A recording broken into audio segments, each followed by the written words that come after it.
জুলাই কারো একার না। জুলাইয়ের চেতনা দিয়ে কেউ ব্যবসা করবে না। যারা জুলাই চেতনার উপর ভিত্তি করে রাজনৈতিক সংগঠন গড়ে তুলেছে তাদের প্রতি আমার নসিহত হলো, শুধুমাত্র জুলাইয়ের চেতনা বিক্রি করে বেশি দিন রাজনীতি করা যাবে না। যারা শুধু এমপি মন্ত্রী হওয়ার জন্য, উপদেষ্টা হওয়ার জন্য জুলাইকে ব্যবহার করেছেন, তাদের এখনো সময় আছে যে নতুন বন্দোবস্তের, নতুন রাজনীতির নতুন ধারা প্রণয়ন করার যে অঙ্গীকার তারা করেছে, আমার বন্ধুরা করেছে, তারা যেন নতুন বন্দোবস্তের নতুন ধারাটা মানুষের সামনে প্রকাশ করে, কিন্তু পুরাতন বন্দোবস্তের আদলে নয়। তারা নতুন বন্দোবস্তের রাজনীতি কথা বলে পুরাতন বন্দোবস্তের মতো আওয়ামী বন্ধুদের, যোদ্ধাদের সাথে দেখা করতে যাবে, সেটা সঠিক নয়।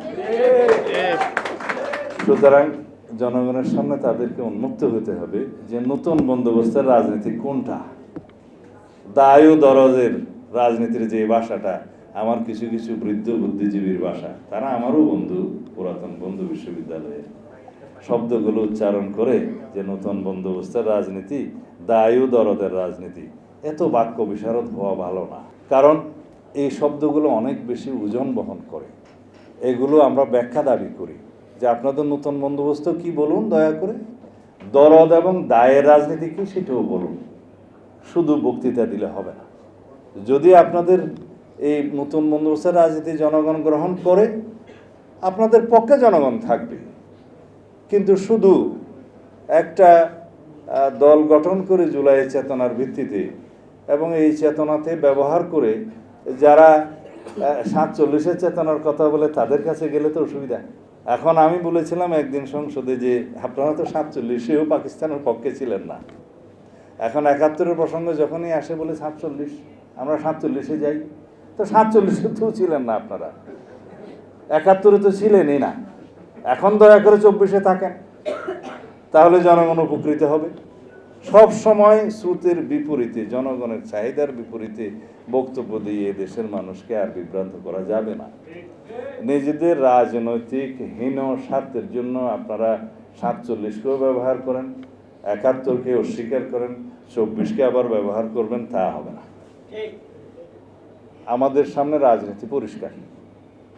আমরা আর কখনো ফেসিবাদের উৎপত্তি চাই না, পরিষ্কার কিনা? আমরা আর কখনো রাজপথে গণতন্ত্রের জন্য রক্ত দিতে চাই না।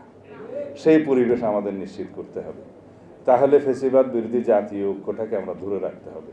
আমাদের মধ্যে দ্বিমত থাকবে, বহুমত থাকবে, সেটা সংসদে থাকবে, সংসদের বাইরে থাকবে, কিন্তু জাতীয় এই প্রশ্নগুলোতে আমাদেরকে ঐক্যবদ্ধ থাকতে হবে।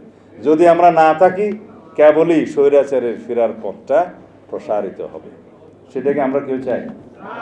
যদি না চাই যে স্বৈরাচারের পুনরুত্থান, স্বৈরাচারের পুনরুৎপাদন বা ফেসিবাদের উৎপত্তি বা উৎপাদ, কোনো কিছুই যদি আমরা না চাই, তাহলে আমরা এই সংসদীয় রাজনীতিটাকে শক্তিশালী করি এবং গণতান্ত্রিক রাজনীতিটাকে শক্তিশালী করি, জাতীয় ঐক্যটাকে আমরা আরও শক্তিশালী করি এবং নিজেদের হীন রাজনৈতিক উদ্দেশ্য চরিতার্থ করার জন্য আমরা জাতির মধ্যে বিভক্তিমূলক কোনো বক্তব্য যাতে না দেই, যার ফল কেবল ফেসিবাদই পাবে, আর কেউ পাবে না।